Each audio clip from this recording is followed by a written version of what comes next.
Офицеруудын ордноос ботаникийн автобусны буудал хүртэлх авто замын нийтвэр игнийг бүрэн камержуулж, нийтийн тээврийн чиглэлийн тээврийн хэрэгслийн игнийг бүрэн чөлөөлөх ажлыг хэрэгжүүлж байна.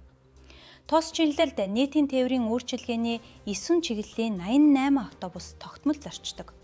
Үүнтэй холбоотойгоор 2025 оны 12 дугаар сарын 1-ний өдрөөс эхлэн чиглэлийн тээврийн хэрэгслийн игнээгээр зорчсон тээврийн хэрэгсэлд Монгол Улсын замын хөдөлгөөний дүрмийн 11-ийн 10 дугаар зүйл, зөрчлийн тухай хуулийн 14-ийн 7-гийн 29-ийн 3 дугаар зүйлд заасан эрх зүйн зохицуулалтын дагуу хариуцлага тооцохыг анхааруулж байна.